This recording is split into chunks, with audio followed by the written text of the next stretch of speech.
Evening everyone. आप सबका स्वागत है आज के इस लाइफ चेंजिंग हेल्थ सेमिनार में। एंड मैं पहले कुछ अपने बारे में अपना इंट्रोडक्शन देता हूं एंड फिर कंटिन्यू करेंगे हम सेमिनार को। तो मेरा नाम उमेश यादव है और मेरा जो अनुभव है इस हेल्थ केयर इंडस्ट्री में वो लगभग 20 साल का है। और मैं फॉर्चुनेट हूँ कि मैं इलनेस और वेलनेस दोनों इंडस्ट्री में काम करने का मुझे मौका मिला है। पिछले 20 सालों से मैं इलनेस इंडस्ट्री में वर्क कर रहा हूँ और साथ ही इस आरोग्य वेव की वजह से मुझे वेलनेस इंडस्ट्री में भी काम करने का मौका मिला। अच्छा, इलनेस और वेलनेस में फर्क जो है, इलनेस जो इंडस्ट्री है, जब हम बीमार हो जाते हैं, कोई तकलीफ हो जाती है, हॉस्पिटल्स में जाते हैं इलाज के लिए, वो एक इंडस्ट्री है। और बीमार पड़े ही ना, ठीक है, बीमारी से पहले उसकी जड़ को खत्म कर दें, वो है वेलनेस इंडस्ट्री। और ये आरोग्य वेव जो है वो उसी का पार्ट है, वेलनेस इंडस्ट्री का ही पार्ट है। एंड इस आरोग्य वेव कम्युनिटी का मैं को फाउंडर भी हूँ। और आरोग्य वेव के बारे में अगर मैं बताऊं तो ये एक holistic health and lifestyle movement है जिसका फोकस सिर्फ वेट लॉस नहीं बल्कि रूट कॉज हीलिंग पे है।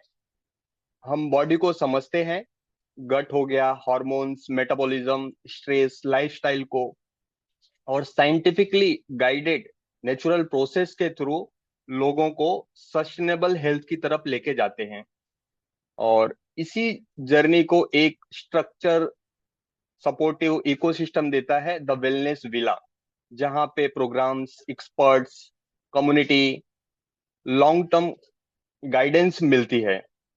अगर सिंपल भाषा में कहें तो आरोग्य वेव अवेयरनेस एंड ट्रांसफॉर्मेशन देता है एंड द वेलनेस विला जो है वो implementation and life long wellness देता है।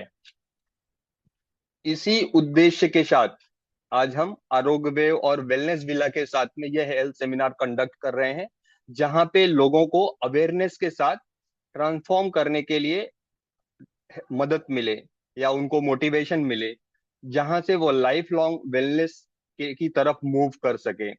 और उसमें सबसे अहम होता है इम्यूनिटी एंड इन्फ्लामेशन, जो आप देख रहे हो इस समय स्लाइड्स में।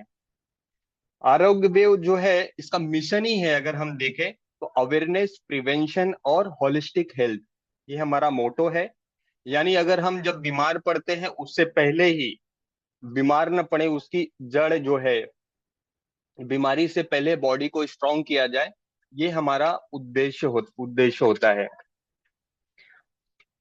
तो आज का जो सेशन है वो सिर्फ नॉलेज देने के लिए नहीं है बल्कि आपको एम्पावर करने के लिए भी है, ताकि आप अपनी हेल्थ को कॉन्शियसली मैनेज कर सके।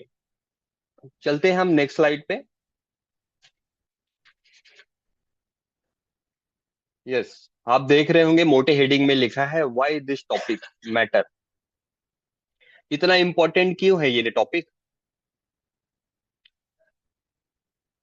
अगर हम इसमें देखें, पॉइंटर वाइज देखें, अगर अगर कुछ इंपॉर्टेंट पॉइंट्स लिखे हैं, अगर पॉइंटर वाइज देखें तो उसमें लिखा है most disease begin in silently.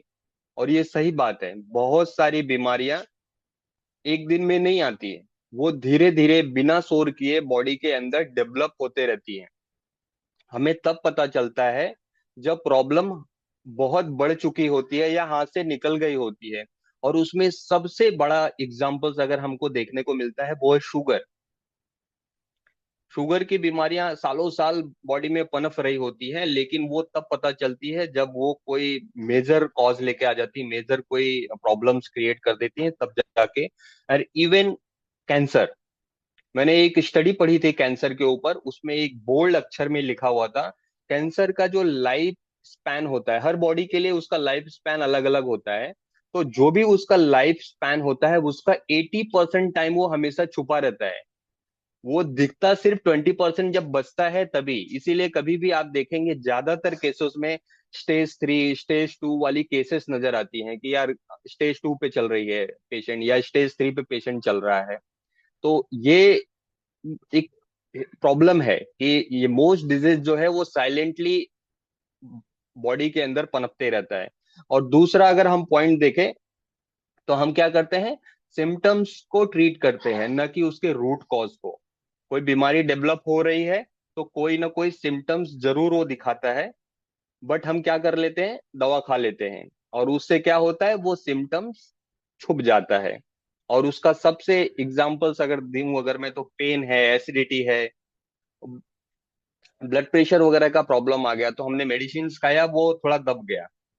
और ऐसी बहुत सारी बीमारियां हैं जो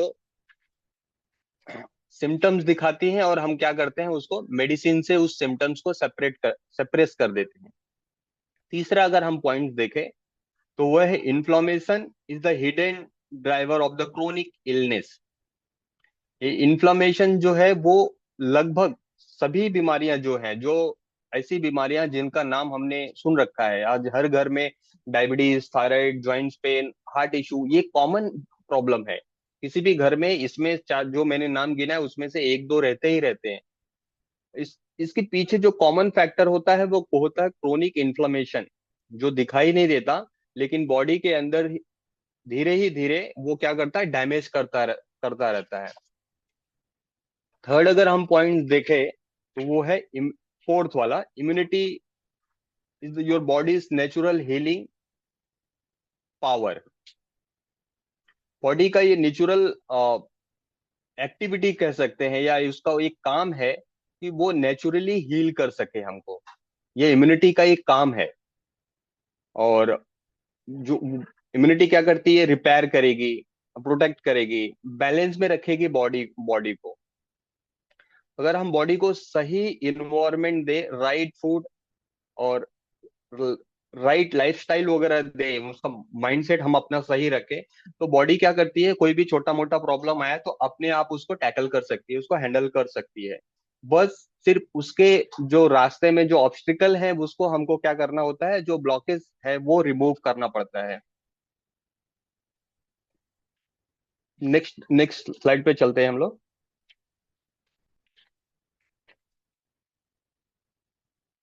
यस। तो इम्यूनिटी के बारे में अगर हम देखें तो इम्यूनिटी क्या है, बहुत ये कॉमन एक ऐसा वर्ड है जो कोविड के टाइम पे बहुत सर्च किया गया, और लगभग सब अवेयर हैं कि इम्यूनिटी किसे कहते हैं, क्योंकि कोविड के टाइम पे ये ज्यादा नजर आया। लोगों ने देखा कि इम्यूनिटी कमजोर है तो वो जल्दी इन्फेक्ट हो रहे थे, ज्यादा बीमार गिर रहे थे। तो ये ऐसा एक वर्ड है, आज के टाइम पे किसी को बताने की जरूरत नहीं है। ये एक डिफेंस सिस्टम की तरह काम करता है, बिल्कुल आर्मी की तरह हमारे बॉडी में, जो क्या करता है, प्रोटेक्ट करता है किस किस चीजों से, चाहे वो बैक्टीरिया हो, वायरसेस है, टॉक्सिन जो हमारे बॉडी में जाता है। और ये 24/7 काम करते रहता है हमारे बॉडी में। अगर हमारी इम्यूनिटी स्ट्रांग है तो बॉडी क्या करती है, कोई भी प्रॉब्लम आया, चाहे वो स्ट्रेस हो या कोई फॉरेन अटैक हो वायरसेस वगैरह का, उसको वो इजिली झेल झेल जाती है बॉडी। इंटरनल इम्बैलेंस कब हो जाता है, इसी की वजह से जब कभी भी कोई इन्फेक्शन बॉडी के अंदर आया तो कभी कभी बॉडी में इम्बैलेंस हो जाता है किसी भी चीज का, हार्मोनल इम्बैलेंस हो गया या कुछ और चीज, डाइजेशन में कोई प्रॉब्लम हो गया, मेटाबॉलिज्म में कोई इशू खड़ा हो गया।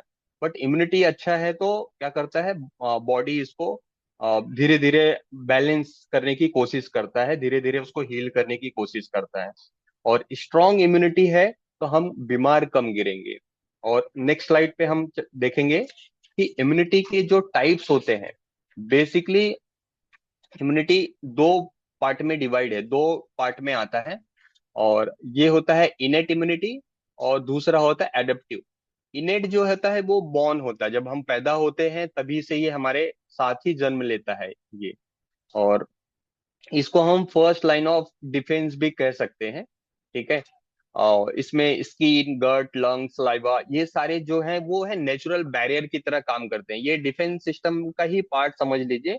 ये नेचुरल बैरियर का काम करते हैं। जब जर्म्स कभी अटैक करता है या बॉडी के अंदर घुसने का काम करता है, तो ये क्या करते हैं, ये उनको रोकने में मदद करते हैं। कभी भी आप देखेंगे सर्दी वगैरह हो जाता है तो आपका गला जो है वो वहां पे रेडनेस आ जाता है, अंदर की तरफ स्वेलिंग हो गया या निगलने में दिक्कत हो रही है। वो क्या हो रहा है, इम्यूनिटी अपना काम स्टार्ट कर दी, शायद कुछ बैक्टीरिया या वायरसेस वगैरह जो है वो अटैक कर रहे हैं बॉडी पे। तो इम्यूनिटी वो अपना रिएक्शन दे रही है, शायद इसकी वजह से वो होता होता है। एडेप्टिव इम्यूनिटी के बारे में अगर बताएं तो ये क्या होता है, ये ओवर द टाइम डेवलप होता है, ये लाइफस्टाइल से भी डेवलप होता है। वैक्सीनेशन ये सबसे बड़ा पार्ट है एडेप्टिव इम्यूनिटी में। एडेप्टिव मतलब हमने किसी से अडॉप्ट किया, लिया। अभी कोविड के टाइम पे सभी ने वैक्सीन लगाया। क्यों लगाया? क्योंकि वो वायरसेस से अगर प्रोटेक्ट करना है तो हमारे पास वो इम्यूनिटी नहीं थी बॉडी के पास कि वो प्रोटेक्ट कर सके। तो हमने क्या किया, बाहर से वैक्सीन ले लिया, ताकि जब वो वायरसेस हमको अटैक करे तो हमारे पास एक इम्यूनिटी सिस्टम हो। वो भले से हमने बाहर से उसमें डाला, बट वो डेवलप हो गया, और वो उसका एक पार्ट है।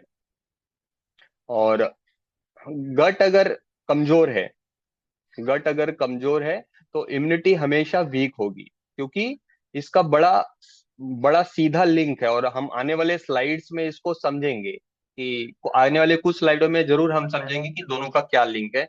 नेक्स्ट स्लाइड पे हम देखेंगे कि इन्फ्लामेशन क्या होता है। यस, क्योंकि इम्यूनिटी और इन्फ्लामेशन यही हमारा टाइटल है, यही हमारा सब्जेक्ट है आज इस पे बात करने के लिए। तो अगर हमने इम्यूनिटी को समझा तो हमको इन्फ्लामेशन भी समझना पड़ेगा।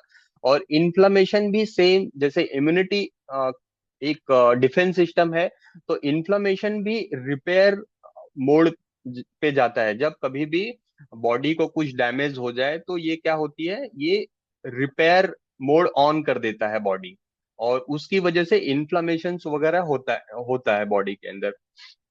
और इन्फ्लामेशन को अक्सर लोग गलत समझते हैं कि कहीं सूजन हो गया, रेडनेस आ गया, तो लोग सोचते हैं कि यार ये कोई प्रॉब्लम आ गई, उसके लिए दवा लेने के दौड़ने लगते हैं। लेकिन ये क्या होता है, ये कोई खतरा नहीं है। ये क्या है, हीलिंग प्रोसेस है बॉडी का, ये हीलिंग प्रोसेस है। बॉडी ने क्या किया है, हीलिंग ऑन कर दिया है अपना। प्रॉब्लम तब होती है, ये इन्फ्लामेशन से प्रॉब्लम तब होती है जब इन्फ्लामेशन कंट्रोल से बाहर हो जाता है, कंट्रोल आउट ऑफ कंट्रोल हो गया। और जब ये लॉन्ग टर्म बना रहता है तभी कंट्रोल से बाहर होता है। और क्योंकि ये धीरे धीरे टिश्यू को भी डैमेज करने लगता है अगर लॉन्ग टर्म तक बना है। और यहीं से ज्यादातर डिजीज की जो जड़ है यहीं से निकल के आती है। अगर ये लॉन्ग टर्म बना हुआ है तो वहां से कोई ना कोई डिजीज जरूर पैदा होगा। और नेक्स्ट स्लाइड पे हम देखेंगे कि इसके जो दो रूप हैं, एक है एक्यूट और दूसरा है क्रोनिक। अब दोनों को अगर हम समझना चाहें कि एक्यूट और क्रोनिक के बारे में, तो एक्यूट मतलब तुरंत, कहीं चोट लगी, सूजन आ गई, वहां पे थोड़ा सा दर्द स्टार्ट हो गया, ये शॉर्ट टर्म के लिए होता है। और ये हीलिंग के लिए होता है, ये हो रहा है तो हीलिंग के लिए हो रहा है, ये बहुत हेल्पफुल है बॉडी के लिए। ये होना भी चाहिए, अगर ये नहीं हो रहा है तो हमको डरना चाहिए। लेकिन वो दूसरा जो है एक्यूट, दूसरा जो क्रोनिक है, वो डेंजरस है। और ये हमेशा लॉन्ग टर्म का रहता है, ये हिडन भी होता है, ये अ, पता नहीं चलता। इन्फ्लेमेशन है बॉडी के अंदर, बट पता नहीं चल रहा है।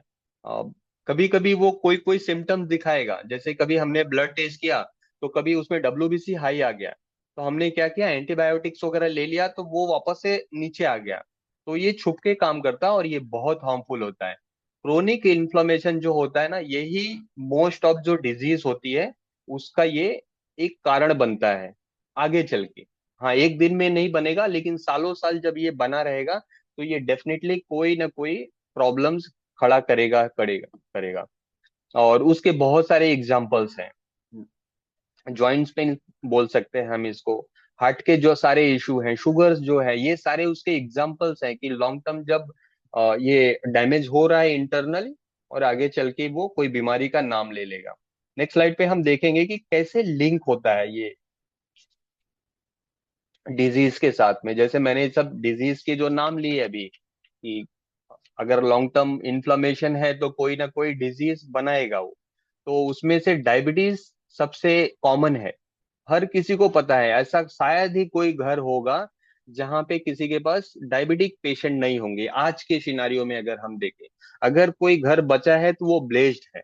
अगर इस तरह से, तो ये डायबिटीज का क्या क्या चक्कर है, जब chronic inflammation, long term inflammation, सूजन जब लॉन्ग टर्म बॉडी के अंदर बनी रहे, तो वो क्या करता है, इंसुलिन रेजिस्टेंस खड़ा कर देता है बॉडी के अंदर, और वो टाइप 2 डायबिटीज का एक कारण बनता है।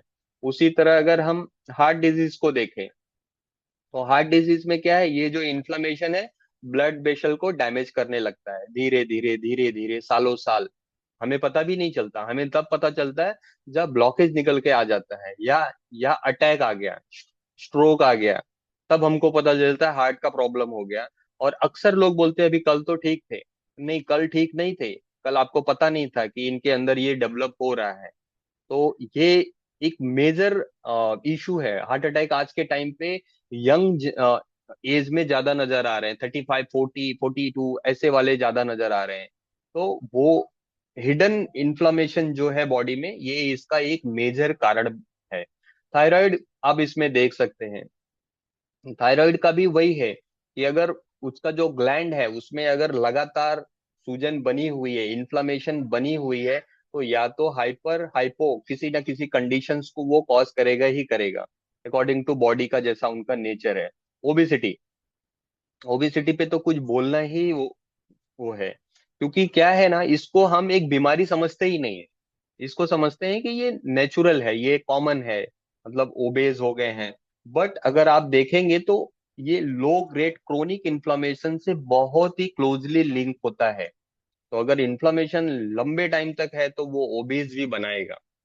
ऑटो इम्यून डिजीज, ये तो जीता जागता एग्जाम्पल है इन्फ्लामेशन का, क्रोनिक इन्फ्लामेशन। ये एकदम डायरेक्टली उसका रिजल्ट है ऑटो इम्यून डिजीज। अगर हम और भी सारी चीजों की बात करें, जैसे गट इश्यूज की बात कर लें, क्योंकि बहुत सारे जो इसमें पॉइंटर्स हैं वो ऐसे बीमारियां हैं या ऐसी तकलीफें हैं जो डे टू डे लाइफ में हम रोज सुन रहे हैं कि ये लोगों को गट का थोड़ा थोड़ा प्रॉब्लम है। तो गट का प्रॉब्लम, पेट का जो इशू है, वो क्यों हो रहा है? क्योंकि जो हमारा गट लाइनिंग है वो कहीं ना कहीं इन्फ्लेमेशन की वजह से डैमेज हो रहा है। और वहां से हमको शायद एसिडिटी हो रही है, ब्लॉटिंग हो रही है, या इरिटेबल बाउल सिंड्रोम खड़ा हो रहा है। बट हम इसको क्या कह सोच रहे हैं कि ये ठीक है, ये छोटा सा प्रॉब्लम है। नहीं, ये लीकी गट का प्रॉब्लम हो सकता है और इसको एड्रेस करना करना चाहिए। ज्वाइंट पेन का ऑफ कोर्स मैंने जैसे पहले ही बताया कि अगर इन्फ्लामेशन लंबे टाइम तक बना हुआ है किसी भी जॉइंट्स पे, घुटनों के उस पे, तो वो डैमेज करेगा ही करेगा, चाहे वो आर्थराइटिस लेके आए या कुछ और प्रॉब्लम लेके आए, स्टेफनेस उसमें लेके आ जाए, बट लाएगा ही लाएगा। स्किन प्रॉब्लम बहुत देखने को मिलता है आज के टाइम पे। स्किन के जो इश्यूज हैं, चाहे वो रैशेस है, सोराइसिस है, ये भी कहीं ना कहीं बॉडी में जो नाम तो इसको बाद में मिल गया कि चलो ये सोराइसिस हो गया या कुछ हो गया, बट इसके पीछे अगर डीप में जाके स्टडी करेंगे ना तो क्रोनिक इन्फ्लेमेशन इसका एक मेन कारण है। पीसीओडी और पीसीओएस, इसका भी जब स्टडी करेंगे आप एकदम डीप में जाके, हालांकि किसी रिपोर्ट्स में नहीं आएगा कि ये इन्फ्लेमेशन की वजह से हो गया, बट जब कुछ बताया नहीं जा सकता, कुछ एक्सप्लेन नहीं किया जा सकता, तो उसको बोल देते हैं शायद ऐसे ही हो गया। बहुत सारी बीमारियां हैं, अगर पूछ लो उनको कि ये कैसे हुआ रहेगा तो उसका कोई एक्सप्लेनेशन नहीं कैसे है। बट हिडन कॉज जो है यही है। कैंसर, अगर कभी कभी ऐसा होता है कि आदमी एकदम लाइफस्टाइल उसका ठीक है, अ, अच्छा घर का खा रहा है, फिर भी उसको ये इस तरह का निकल के आ गया, तो शायद बॉडी के अंदर कुछ पनप रहा था, वो इस बीमारी के रूप में सामने आ गया। आप देख रहे हैं बीमारी अलग अलग है, लेकिन रूट कॉज सबका मोस्टली एक ही है, और वो है क्रोनिक इन्फ्लामेशन। अगर हमने इन्फ्लामेशन को कंट्रोल कर लिया तो मल्टीपल डिजीज का जो ये प्रॉब्लम है वो एक साथ एड्रेस हो सकता है। या तो हम उसको प्रिवेंट कर सकते हैं, अगर हो गया है तो उसको रिवर्स की तरफ भी ले जा सकते हैं, अगर हम उस इन्फ्लामेशन को कंट्रोल कर सके। और नेक्स्ट स्लाइड पे हम देखेंगे कि ये शुरुआत कहाँ से होता है, ये इन्फ्लामेशन जो शुरू होती है, नेक्स्ट स्लाइड पे हम इसको देखेंगे कि ये मेन इसका जड़ कहाँ है। जो बॉडी में कहीं भी इन्फ्लामेशन हो सकती है, नो डाउट, बट शुरू कहाँ से होती है। और बहुत इंपॉर्टेंट स्लाइड भी है ये, क्योंकि यहीं से सबका कनेक्शन निकलता है, और वो है पेट, गट। अक्सर आप लोगों को बोलते हुए सुने होंगे अक्सर कि मैं खाता तो हेल्थी हूँ, ठीक है, फिर भी थोड़ा सा कमजोरी या वीकनेस फील होती है। इसका प्रॉब्लम क्या हो सकता है पता है? उनका जो गट है ना, गट, उसमें हो सकता है जो जो खा रहे हैं, अच्छा चीज खा रहे हैं, हेल्थी एकदम, बट वो जो विटामिन मिनरल्स या प्रोटीन जो ले रहे हैं, वो शायद एब्जॉर्ब नहीं हो पा रहा है, उसका एब्जॉर्प्शन अच्छे से गट में नहीं हो पा रहा है, तो ये उसका कारण हो सकता है। और टॉक्सिन, टॉक्सिन अगर लीक हो रहा है ब्लड में गट के थ्रू, तो वो अनवांटेड पार्टिकल जाएंगे ब्लड में, और वहां से क्या होगा, बहुत सारी बीमारियां पैदा हो जाएंगी। स्किन के भी कुछ जो केसेस आते हैं ना, इसी वजह से आते हैं कि ब्लड में थोड़ा कंटामिनेशन है उनके, स्किन में कुछ ऐसे, मतलब ब्लड में ऐसे टॉक्सिन चले गए हैं, वो स्किन के थ्रू हमको नजर आ रहे हैं, तो वो टॉक्सिन जो लीक होता है वो उसकी ब्लड के अंदर, तो वो भी एक कारण है। ओवर एक्टिव, हमारी इम्यूनिटी अगर ओवर एक्टिव हो जाए ज्यादा, तो ऑटो इम्यून की तरफ लेके जाएगी। अगर गट इन्फ्लामेड है, तो अगर गट में इन्फ्लामेशन है तो पूरी बॉडी में इन्फ्लामेशन बनेगा ही बनेगा, किसी न किसी रूप में नजर आएगा। अगर हम इसको ठीक कर लेते हैं, अगर हम इस इन्फ्लामेशन को गट के अंदर ही ठीक कर लेते हैं, तो बहुत सारी बीमारियां पनपने से ही रुक सकती हैं। और नेक्स्ट स्लाइड में इसको हम देखेंगे आगे चल के। अगर गट का इतना, नेक्स्ट स्लाइड।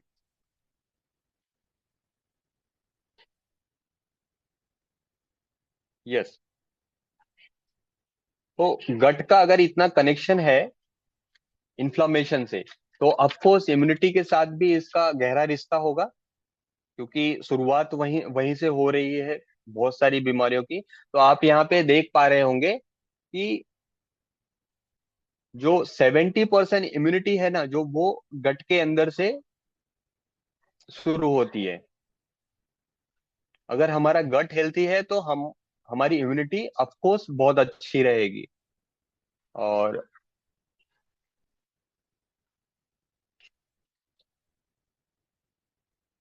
यस, ये जो स्लाइड है, ठीक है, कि क्या डैमेज करता है हमारी गट को, ठीक है। गुरु जी चलेगा, नेक्स्ट स्लाइड कर दीजिए, no doubt.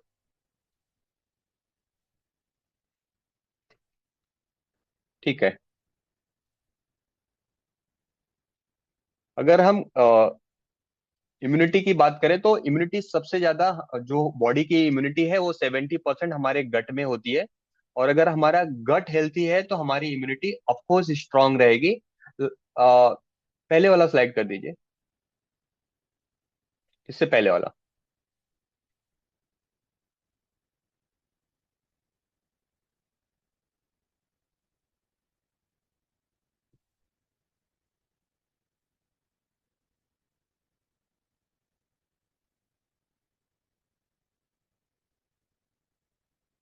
Yes, thank you, thank you.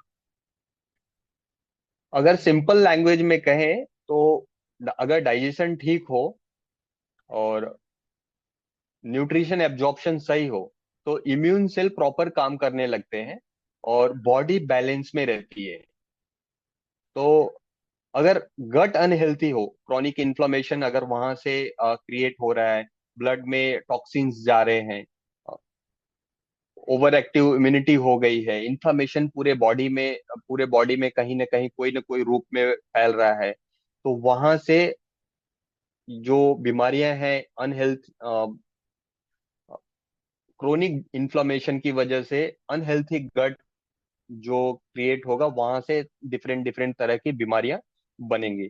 Simple message अगर हम देखें, तो अगर गट ठीक है तो इम्यूनिटी स्ट्रांग होगी, और अगर इम्यूनिटी स्ट्रांग होगी तो इन्फ्लामेशन कम होगा, और अगर इन्फ्लामेशन कम है तो डिजीज का रिस्क कम हो जाता है। अब नेक्स्ट स्लाइड में हम देखेंगे कि ये जो कारण है गट को डैमेज करने के, वो कौन कौन से हैं, जो कि अफकोर्स हम सबको पता है कि क्या क्या चीजें हैं जो गट को डैमेज करती है। Next slide. यस, आप सब यहाँ पे देख पा रहे हैं आज के टाइम पे ये कॉमन चीजें हैं जो हमारी हेल्थ को सबसे ज्यादा डैमेज करती हैं, और उसमें से पहला ही है junk and processed food. Junk जो हम खा लेते हैं, अक्सर आप देखेंगे बड़ी भीड़ रहती है ऐसी दुकानों पे जहाँ पे ये सारी बिकती हैं। ये इन्फ्लामेशन बढ़ा देता है हमारे गट के अंदर, और उससे क्या क्या चीजें होती है अभी हमने जस्ट पीछे की स्लाइड में वो सब देखा। एक्सेस शुगर, बहुत ज्यादा हम शुगर खा रहे हैं, तो एक्चुअली वो हम नहीं खा रहे, हमारा बैड बैक्टीरिया खा रहा है, वो शायद उसको हम फीड कर रहे हैं, वो शायद हमको ऐसी इच्छा जगा रहा है कि हम शुगर ज्यादा लें। स्ट्रेस, स्ट्रेस किसी भी कारण से हो सकता है, डिफरेंट डिफरेंट रीजन है स्ट्रेस के। बट उससे क्या होगा, उससे डाइजेशन डिस्टर्ब हो जाता है स्ट्रेस से, और डाइजेशन डिस्टर्ब हुआ तो बाकी का साइकिल शुरू हो जाएगा, बाकी का प्रॉब्लम शुरू हो जाएगा। लैक ऑफ स्लीप, अब स्लीप के बहुत सारे रीजन है कि हम क्यों, हमारा जो स्लीप साइकिल है वो बिगड़ा हुआ है, गलत टाइम पे सोना, मोबाइल्स वगैरह वगैरह।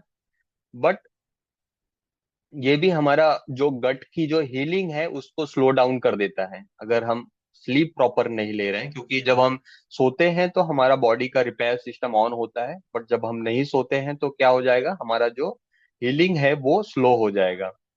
एंटीबायोटिक्स का ओवर यूज, बहुत सारे लोग हैं कुछ भी हुआ तुरंत मेडिसिन ले लेते हैं, चाहे वो पहला दिन ही क्यों ना हो।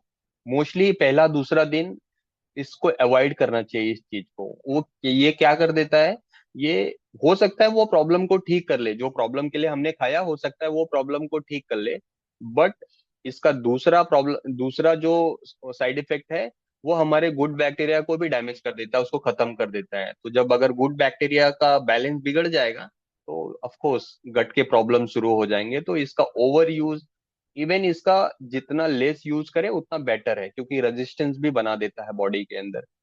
लो फाइबर डाइट, लो फाइबर डाइट अगर है तो हमारा क्या है, क्लीनिंग प्रोसेस जो है गट का वो बेकार रहेगा, क्योंकि फाइबर का काम ही है गट को अच्छी तरह से क्लीन करना। तो अगर वो नहीं है तो गट डैमेज होगा। ठीक है, धीरे धीरे। लाइफस्टाइल, सेडेंटरी लाइफस्टाइल में क्या होता है, हम मूवमेंट अगर नहीं कर रहे हैं, ठीक है, तो हमारा जो गट है ना वो स्लगिश, वो धीरे धीरे एकदम जैसे सिकुड़ना जैसे हो जाता है वैसा हो जाएगा, क्योंकि मूवमेंट बहुत इंपॉर्टेंट है सारी फिजिकल एक्टिविटीज के लिए। तो अगर हम देखें तो मॉडर्न जो लाइफस्टाइल है वो क्या होता है, वो वीक गट के लिए बड़ा जिम्मेदार है, और अगर गट वीक है तो इन्फ्लामेशन बढ़ेगा ही बढ़ेगा, और ये सारे एक दूसरे से ऐसा लिंक होते हैं। नेक्स्ट स्लाइड पे हम देखेंगे कि जो साइलेंट साइन है इन्फ्लामेशन के वो क्या क्या है। यस, ये सारे जो साइन है ये हम कभी ना कभी एक दो अपने में या परिवार में, रिलेटिव्स में जरूर नोटिस या सुनने में आता है। ये एक्चुअली बॉडी का इशारा होता है, ये बॉडी हमको क्या कर रही है, इशारा कर रही है, ये कोई प्रॉब्लम नहीं है। नॉक नॉक कर रहा है ये। हमेशा थकान रहना, ठीक है, खाने के बाद पेट फूलना या गुड़गुड़ाहट होना, acidity, constipation, joint pain, confusion, कोई चीजें याद नहीं रह रही है, यहाँ वहां भटक रहे हैं, स्किन्स के इशू, या प्रॉपर नींद नहीं, ये सारे जो सिम्टम्स है ना, ये नॉर्मल नहीं है, ये वार्निंग साइन है बॉडी का। बॉडी को बताने का यही तरीका है, बॉडी बोल नहीं सकती, तो वो क्या करती है, इस तरह से सिम्टम्स दिखाती है। और वो सिम्टम्स, वो जो इशारे हैं उसे हमको क्या करना होता है, उसको समझना होता है। ये छोटी प्रॉब्लम नहीं है, हम क्या कहते हैं ना, इसमें से जो प्रॉब्लम्स है ज्यादातर हम ऐसा इसको इग्नोर कर देते हैं, क्या ठीक है ये कॉमन है, ये तो होता ही है।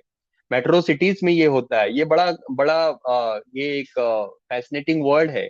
इलनेस इंडस्ट्री में ये बड़ा बड़ा चलता है, क्योंकि मैं डे टू डे लाइफ में रोज सुनता हूँ कि मेट्रो सिटी में तो ये कॉमन है। नहीं, ये कॉमन नहीं है, ये इशारा है, ये छोटी प्रॉब्लम नहीं है, बॉडी का अलार्म सिस्टम है, इसको हमको समझना पड़ेगा, और अगर हम समझ गए तो इसकी जो रूट कॉज है उस पे जाके वर्क कर सकते हैं। ठीक है, नेक्स्ट स्लाइड पे हम देखेंगे कि इसका जो मॉडल है डिजीज का वो क्या है।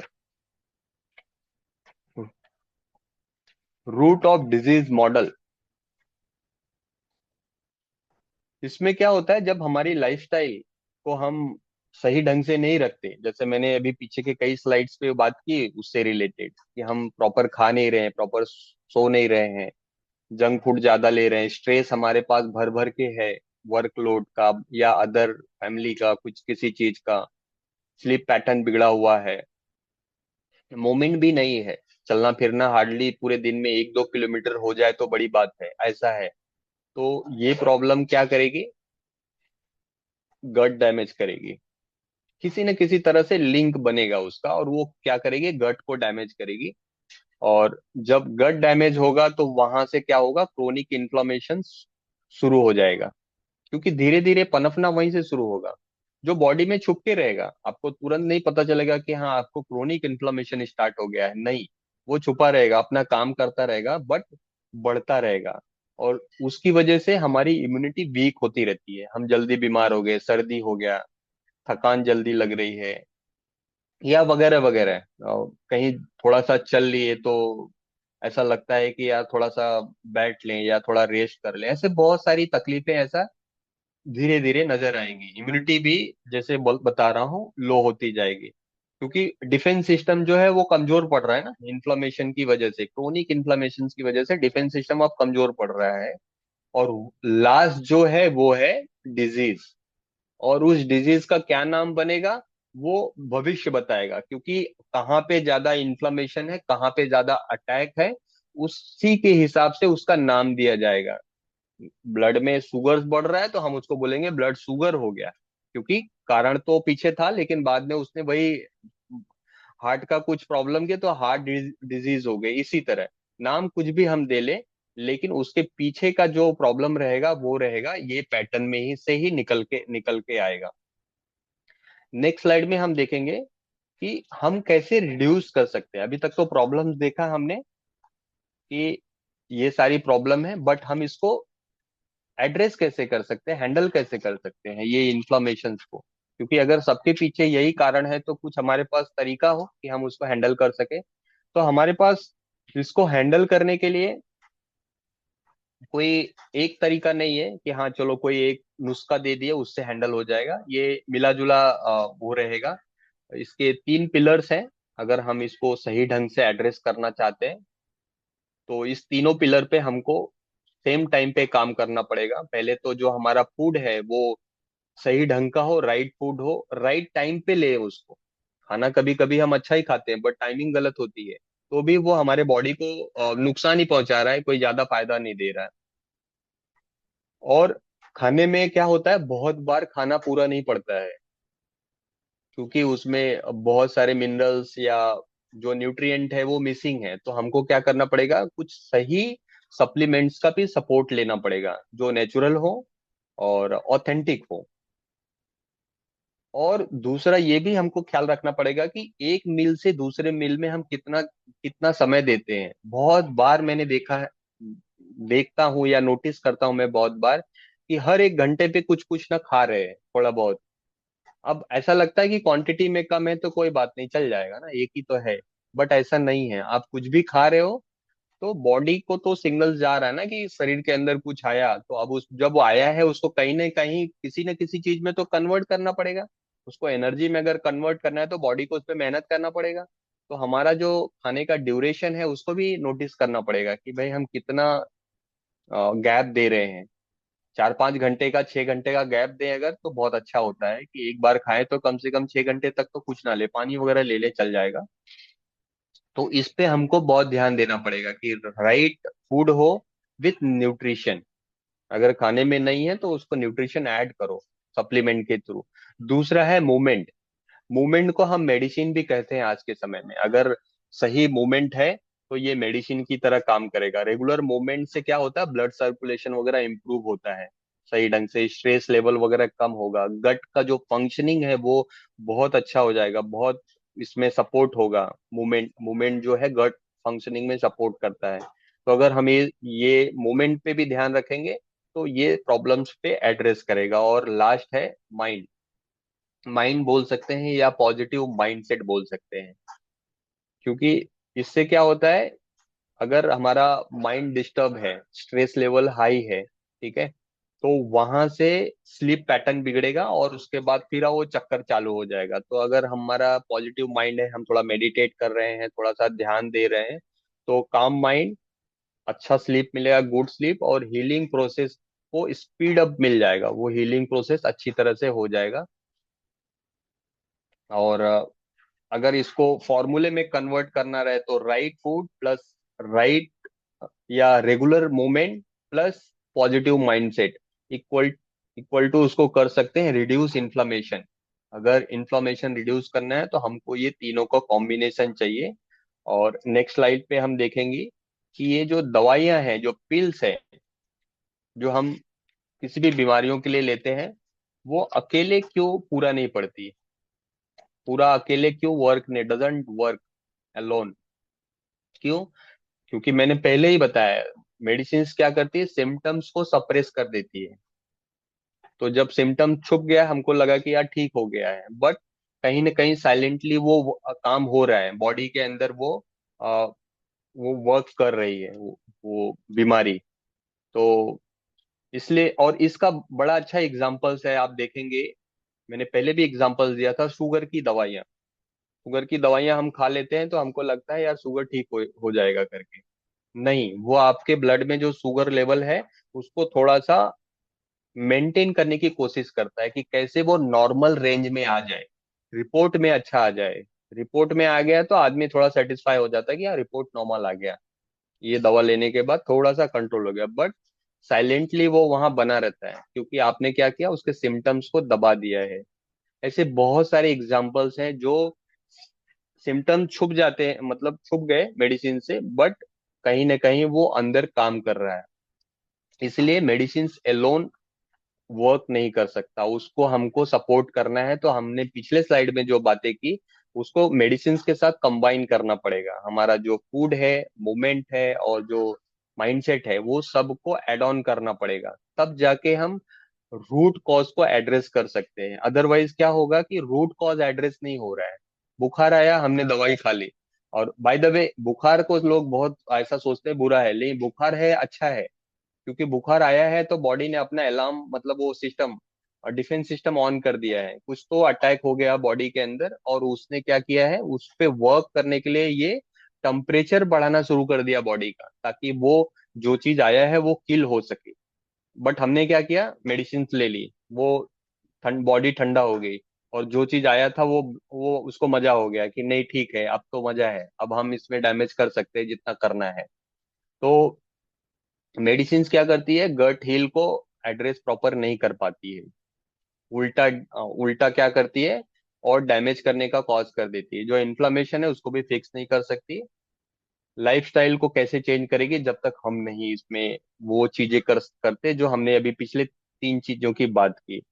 मैंने एक हेल्थ आर्टिकल पढ़ा था, वहां पे बड़े बोल्ड अक्षर में लिखा था कि कोई भी जो इलनेस होती है ना, कोई भी इल है, वो कोई ना कोई पिल को फॉलो करती है। एक पंच लाइन वहां पे था, एवरी इल फॉलो ए पिल। सभी बीमारियां कोई ना कोई दवा को फॉलो करती है। तो ये दवा का एक ऐसा है कि अपने लंबे टाइम तक लिया तो डेफिनेटली, और उसमें से एक एक प्रॉब्लम है, देखा जाता है कि जब कभी कभी सिंथेटिक सप्लीमेंट्स लोग लेते हैं ना, तो उसकी वजह से कॉन्स्टिपेशन, पथरी, तरह तरह की बीमारियां भी नजर आती है। वो क्या थी, वो पिल का एक साइड इफेक्ट था, जो इल लेके आया, कोई ना कोई बीमारी पैदा कर दी। नेक्स्ट स्लाइड पे हम जाएंगे और देखेंगे कि यस, अभी हमने, अब तक हमने समझा ना कि इम्यूनिटी क्या है, इन्फ्लेमेशन क्या है, क्या क्या प्रॉब्लम्स है सारी, और कैसे गट इन्फ्लॉम में इन्फ्लेमेशन शुरू होती है, कैसे इम्यूनिटी वीक होती है, और लाइफस्टाइल जो है हमारी, वो हेल्थी डिसीजन लेने में कैसे हमको कभी कभी रोकती है, कभी कभी हम ले भी सकते हैं। तो इसलिए हम क्या कर रहे हैं, हमने इंट्रोड्यूस किया है टोटल बॉडी रिबूट प्रोग्राम। ये आरोग्य वेव का प्रोग्राम्स है, एंड ये community based health transformation program होता है, ये जर्नी होती है। मतलब कि आप अकेले नहीं होते हैं, यहाँ पे एक सपोर्ट सिस्टम होता है आपको हेल्प करने के लिए। और इस प्रोग्राम में हम डिफरेंट डिफरेंट फेजेस में जाते हैं। पहला फेज आप देख सकते हैं इसमें है वो गट रीसेट फेज। और इस फेज में क्या फोकस होता है, इस फेज में फोकस होता है गट की जो क्लीनिंग हो गई, इन्फ्लामेशन कैसे रिड्यूस कर सके, बॉडी को अगर हील करना है तो उसके मोड पे लेके आए, हीलिंग मोड पे लेके आए। तो बेसिकली इसे आप कह सकते हैं कि ये है एक फाउंडेशन फेज। और दूसरा आप देख सकते हैं इंटेंसिव फेज। इस फेज में क्या होता है, ट्रांसफॉर्मेशन दिखनी शुरू हो जाती है, एनर्जी बढ़ना शुरू हो जाती है, डाइजेशन इंप्रूव हो जाता है, बॉडी बैलेंस में आना शुरू हो जाती है। And third phase of course maintenance phase, जहाँ पे लॉन्ग टर्म हेल्थी हैबिट्स हम डेवलप कर लेते हैं, कंसिस्टेंसी बन जाती है और सस्टेनेबल लाइफस्टाइल की तरफ हम बढ़ने लगते हैं। मतलब कि जो हमने सीखा है वो लाइफ लॉन्ग मेंटेन कर सके, उसकी हमको एक हैबिट्स भी बन जाती है। अब आगे हम कुछ ट्रांसफॉर्मेशन की तरफ जाएंगे जो हमारे आरोग्य आरोग्य बेव कम्युनिटी के की वजह से अपनी लाइफ में ट्रांसफॉर्मेशन लेके आए हैं। और उसमें से हम यहाँ पे देख सकते हैं वो ये है मिस सरिता जी। और ये मुंबई से बिलोंग करती हैं।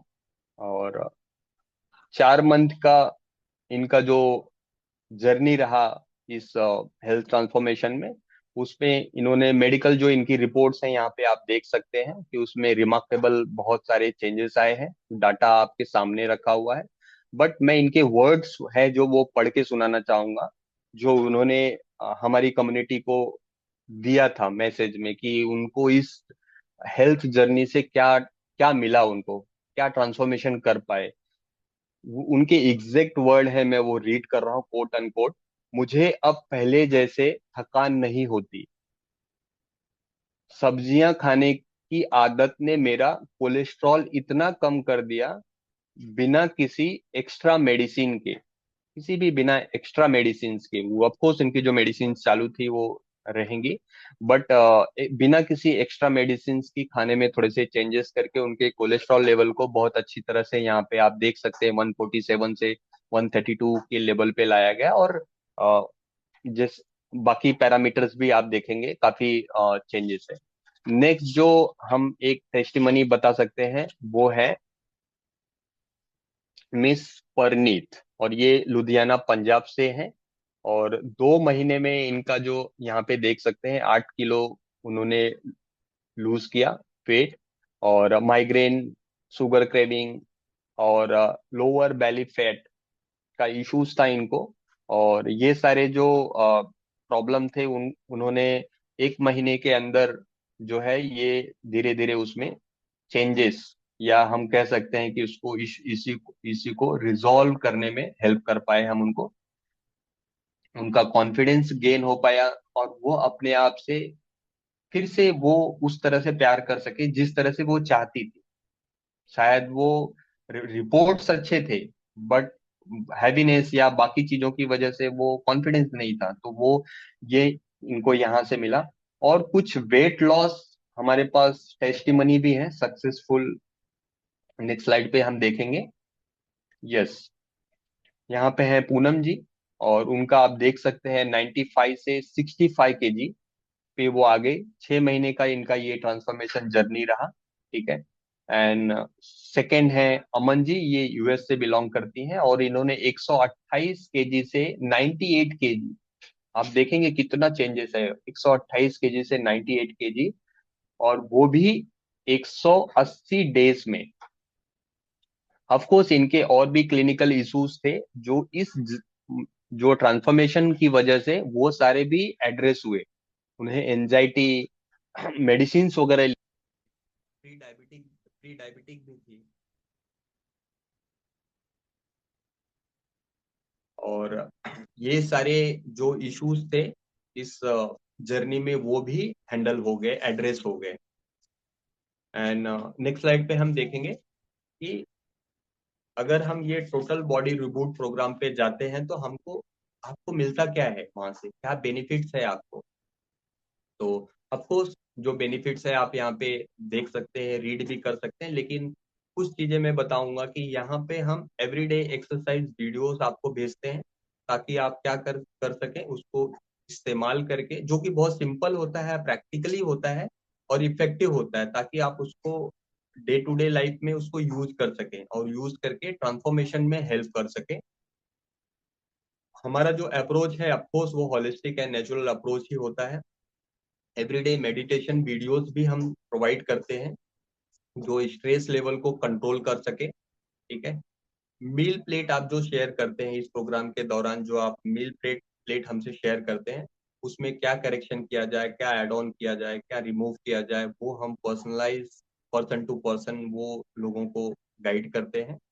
और आपको एक व्हाट्सएप कम्युनिटी के साथ जोड़ा जाता है, कनेक्ट किया जाता है। और वहाँ पे आप कुछ क्वेरी है, आपके कुछ क्वेश्चंस है, आप पूछ सकते हैं। आपको वहाँ पे पर्सनल गाइडेंस मिलती है, आपको वहाँ से मोटिवेशन मिलता है। अच्छा, मोटिवेशन की जरूरत क्यों होती है? क्योंकि ये सारा जो हमने बताया वो कर सकते हैं आप। ये जो ट्रांसफॉर्मेशन है, आप सोच सकते हैं कि चलो मैंने रेजोल्यूशन लिया, मैं ये कर लूंगा, मैं वेट लॉस करूंगा, या मैं कोई इन्फ्लामेशन है बॉडी के अंदर, मेरी इम्यूनिटी लो है, मैं करूंगा। बट ऐसा स्टडी ऐसा बताता है कि लोग शुरुआत तो कर देते हैं बट जल्दी छोड़ देते हैं, बहुत जल्दी उस चीज को वापस से डिसकंटिन्यू कर देते हैं। तो जब कम्युनिटी सपोर्ट होती है तो आप वहां से क्या होते हैं, मोटिवेटेड फील करते हैं। आप आप वहां से जो गाइडेंस मिलती है तो वो आप कंटिन्यू कर सकते हैं। और क्या होता है ना, बिना कोच के ज्यादा लंबा सफर जाया नहीं जा सकता। इसीलिए देखिए हम अपने बच्चों को क्या करते हैं, अगर वो कोई स्पोर्ट्स में है तो हम उसको कोचिंग में डालते हैं। टाइम निकाल के हम खुद भी सिखा सकते हैं, लेकिन हमको पता है कि कोचिंग या कोई ऐसी कम्युनिटी है जहाँ सारे लोग उस तरह से वही काम कर रहे हैं, उसका क्या इम्पोर्टेंस है। इसीलिए इसका बहुत रोल है। और नेक्स्ट स्लाइड पे हम देखेंगे कि अगर इस कम्युनिटी से अगर हमको जुड़ना है, अगर आरोग्य वेव कम्युनिटी से, तो यहाँ पे जो नंबर दिया हुआ है 7977320745, इस पे आप लिंक लिख के डाल देंगे तो आपको एक लिंक आ जाएगा, और उस पे जब क्लिक करेंगे तो आप कम्युनिटी में ऐड हो जाएंगे, उसमें कनेक्ट हो जाएंगे। और वहां से आपको और भी इंफॉर्मेशन आपको मिलती रहेगी। किस चीज की इंफॉर्मेशन? हेल्थ, ऐसे health seminar, different different topics पे हेल्थ सेमिनार होते रहते हैं। ये जो ट्रांसफॉर्मेशन जर्नी है लोगों के आते रहती है उस कम्युनिटी में, तो आप उसको देख सकते हैं, आप उस पर इंस्पायर हो सकते हैं, आप किसी और को उसको सजेस्ट कर सकते हैं। और दूसरी तरफ जो दिया हुआ है कि अभी जब ये हेल्थ सेमिनार खत्म होगा तो आज नहीं कल आपको एक फीडबैक आएगा। और उस पे आप जब क्लिक करेंगे तो वहाँ पे ऑप्शंस आएंगे, आपकी सेमिनार्स वगैरह कैसे लगे आपको, आपका फीडबैक दे सकते हो। दूसरा एक है कि आपको फ्री हेल्थ असेसमेंट का एक फॉर्म भी ऑप्शन आएगा उसमें। तो आपको अगर फ्री काउंसलिंग करना है कम्युनिटी के साथ से, उस पे यस कर सकते हैं, नहीं करना है तो नो कर सकते हैं। तीसरा एक ऑप्शन और आएगा कि आप अगर किसी को सजेस्ट करना चाहते हो ये फ्री हेल्थ काउंसलिंग, तो आप उस पर क्लिक कर दीजिएगा। हमारी जो आरोग्य कम्युनिटी की जो टीम है वो आपके साथ कनेक्ट करेगी और आपसे जानना चाहेगी कि आप किसको चाहते हो कि वो फ्री काउंसलिंग का एडवांटेज ले सके, जो जो यहाँ से प्रोवाइड की जा रही है। और ये सेशन मैं अभी यहाँ पे कंक्लूड करूंगा। And thank you so much आप सभी का।